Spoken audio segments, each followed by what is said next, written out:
Every year, thousands of young Swedes leave the north, and most of them never come back. Imagine growing up in a town where almost everyone your age leaves after graduation, where the friends you grew up with, the people you'd normally build a life with, are simply gone within a few years, where the local school has fewer students every single year until one day it closes for good. That's the everyday reality in large parts of northern Sweden. Sweden is considered one of the richest and most modern countries in Europe. But if you look closely at the map, you'll find a quiet catastrophe that has been unfolding for decades.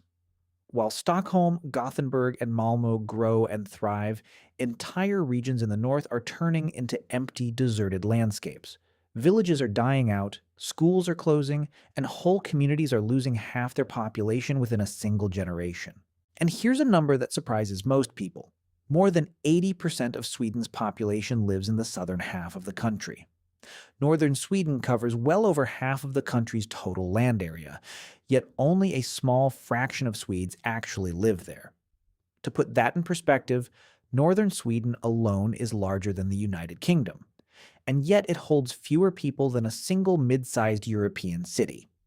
This isn't a new problem. Sweden's north has always been sparsely populated, long before anyone talked about depopulation.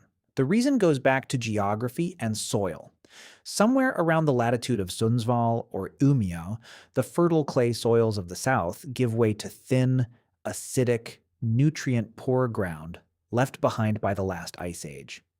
Large-scale grain farming becomes nearly impossible north of that line. For centuries, that meant the north could never support the kind of dense agricultural population the south did. Where the south built market towns around wheat and rye, the north stayed a land of hunters, fishermen, and reindeer herders, people who needed enormous amounts of land just to survive. In other words, the emptiness of the north isn't new. What's new is that even the people who used to live there are leaving. Nowhere is this trend more visible than in places like Pajala. It had around 15,000 residents back in the 1950s.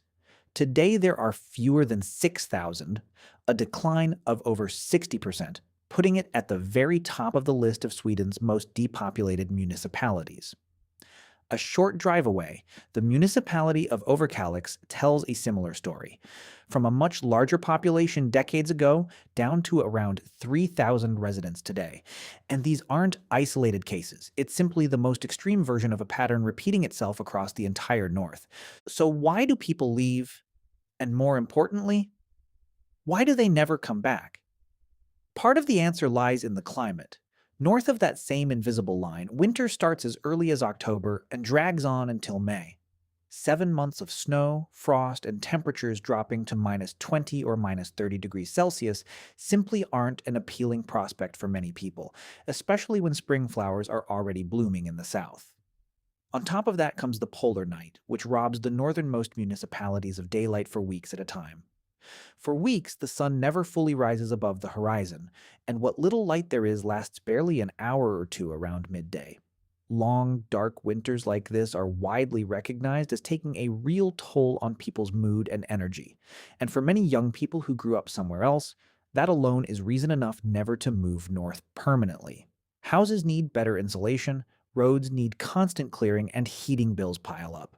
Life here simply demands more effort every single day for months at a time. But the real reason people never return isn't the climate. It's what happens once they leave. Almost all of Sweden's universities are in the south. That's where northern kids go to study, and that's where their lives quietly begin to root themselves somewhere else. They make friends there, they find partners there, a few years later they buy a house there, then they have kids and the kids go to school there. By the time someone from the north might consider moving back, they'd have to give up a career, a social circle, a mortgage, and a life their own children have never known anywhere else. There's no single moment where someone decides to leave the north forever. It just quietly stops being an option. Multiply that story by tens of thousands of people over several decades, and you get exactly the demographic map we see today. The economy makes this even harder to reverse. The north used to live off the forest, the mines, and fishing, and these industries needed countless workers. Today, that picture looks completely different. Where hundreds of forestry workers once worked with axes, a single computer-controlled harvester now does the same job in a fraction of the time. The iron ore mines in the far north are among the largest in the world, yet even they are becoming increasingly digitized and automated. Fewer and fewer people are needed to extract more and more resources. The wealth the north generates flows away, but the jobs don't stay where the resources are. A mining company can headquarter its finance department, its engineering team, and its management in Stockholm, while the actual hole in the ground stays 1,000 kilometers north. This exodus feeds a vicious cycle. When a municipality loses residents, tax revenue drops. When tax revenue drops, schools, hospitals, and bus routes have to be cut.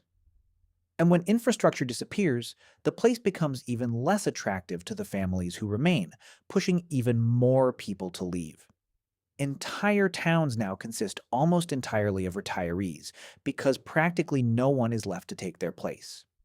For the last remaining families, that often means an hour's drive to the nearest kindergarten and 2 hours to the nearest hospital with an emergency room. Local businesses close because there simply aren't enough customers left. And once a town loses its grocery store, its school, and its healthcare clinic, it stops being a place families would even consider moving to. Nowhere is the region's dependence on industry more visible than in Kiruna. The city, which sits above the world's largest underground iron ore mine, is being relocated piece by piece due to ground subsidence. Houses, the town hall, and even the city's century-old wooden church were literally rebuilt several kilometers away, some of them driven through town on heavy transport vehicles. Growing up here essentially means living on borrowed time because sooner or later, the mine catches up with you. Nearby Malmberget, another historic mining town, has faced the same fate on a smaller scale, with entire neighborhoods abandoned as the ground beneath them became unsafe. For the Sami, the indigenous people of the north, this development has two sides. Their reindeer herds need vast connected grazing areas that shift with the seasons, moving between winter and summer pastures across hundreds of kilometers. New mines, wind farms, or rail lines often cut through these migration routes irreversibly, even when only a narrow strip of land is affected, because a herd can't simply be rerouted around an obstacle the way traffic can. On the other hand, it's precisely the departure of the rest of the population that has helped preserve such vast, untouched areas in the first place. If the North had filled up with towns and roads the way the South did, traditional reindeer herding might not have survived at all. There is a quiet counter-trend, though. Tourism. Some far northern towns like Abisko now draw visitors from all over the world year after year, mainly for the northern lights and untouched wilderness. Hotels built entirely of ice, dog sledding tours, and guided treks have turned isolation itself into a selling point. But these new jobs are often seasonal and poorly paid, nowhere near enough to replace the industrial jobs that were lost, and they rarely come with the kind of long-term security that would convince someone to raise a family there. Tourism brings visitors, but not permanent new residents. The Swedish government is trying to reverse the trend with funding programs, tax incentives, and expanded remote work options. Some municipalities even offer discounted land or relocation bonuses to attract families. But against university degrees, careers, partners, and children already rooted in the South, these incentives rarely stand a chance. You can subsidize a house. It's much harder to subsidize a decade of someone's social life somewhere else.